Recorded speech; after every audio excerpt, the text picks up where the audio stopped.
BCB সংবিধানের একটি ধারাকে তারা একটা চ্যালেঞ্জ করে একটি রিট করেছিল, সেটি একটি টোটালি ভিন্ন বিষয়।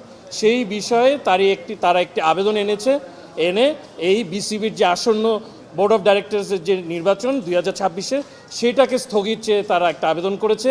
সেই আবেদনের শুনানি আজকে হলো এবং কোর্ট পরিষ্কারভাবে বলে দিয়েছে, মাননীয় আদালত বলে দিয়েছে যে এটাতে কোনো হস্তক্ষেপ উনি করবেন না। ডক্টর মোহাম্মদ মোশাররফ নামে একজন ব্যক্তি বিগত মার্চ মাসে বিসিবি সংক্রান্ত অন্য একটি বিষয়ে একটি রিট পিটিশন দায়ের করে রুল জারি করিয়েছিলেন। সেই মামলাতে আজকে একটি অ্যাপ্লিকেশন দায়ের করা হয়েছে ইলেকশনটাকে, বাংলাদেশ ক্রিকেট বোর্ডের যে আসন্ন যে বোর্ড অফ ডাইরেক্টরসের যে ইলেকশন 2026-এ সেইটাকে স্থগিত চেয়ে একটি আবেদন দায়ের করেছিল।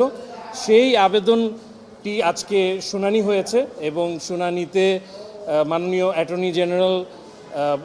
অ্যাডিশনাল অ্যাটর্নি জেনারেল গভর্নমেন্টের পক্ষে এবং জাতীয় ক্রীড়া পরিষদের পক্ষে শুনানি করেন এবং আমি বাংলাদেশ ক্রিকেট বোর্ডের পক্ষে শুনানি করি এবং পিটিশনের শুনানি অন্তে সবাইকে শুনে কোর্ট এটি বলেছে যে কোর্ট এই বিষয়ে এই অ্যাপ্লিকেশনের দ্বারা এই ইলেকশনে কোনো হস্তক্ষেপ করবে না, এই একটি আজকে সিদ্ধান্ত দিয়ে দিয়েছে। ওভারঅল রিটটি একটি ভিন্ন বিষয়ে ছিল।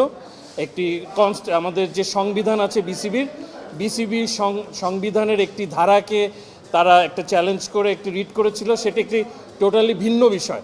সেই বিষয়ে তারা একটি আবেদন এনে এই বিসিবির যে আসন্ন বোর্ড অফ ডাইরেক্টরসের যে নির্বাচন 2026-এ সেটাকে স্থগিত চেয়ে তারা একটা আবেদন করেছে। সেই আবেদনের শুনানি আজকে হলো এবং কোর্ট পরিষ্কারভাবে বলে দিয়েছে, মাননীয় আদালত বলে দিয়েছে যে এটাতে কোনো হস্তক্ষেপ উনি করবেন না। 7 জন আইনজীবী জনস্বার্থের একটি রিট করে এই অ্যাডহক কমিটিকে তার বৈধতাকে চ্যালেঞ্জ করে একটি রিট দায়ের করেছিল, সেটি শুনানি অন্তে গত সপ্তাহে এটি খারিজ হয়ে গেছে এবং আরেকটি রিট হয়তো প্রক্রিয়াধীন আছে, সেটা যখন কার্যতালিকাতে আসবে আমরা সেটা ফাইট করব। তখন রিটে আমরা যে রিট পিটিশন ফাইল হবে সেখানে তারা কী গ্রাউন্ড নিয়েছে সেটা আমরা দেখব। তবে আমরা মনে করি না, আমরা আসলে গত সপ্তাহে যেই রিটটা খারিজ হয়েছে অ্যাডহক কমিটির বিরুদ্ধে যেই রিটটা হয়েছিল সেটাও খারিজ হয়েছিল যে এটা আইনসিদ্ধভাবেই হয়েছে এবং আইনসিদ্ধভাবে হয়েছে বলেই ওই রিটটা খারিজ হয়ে গেছে।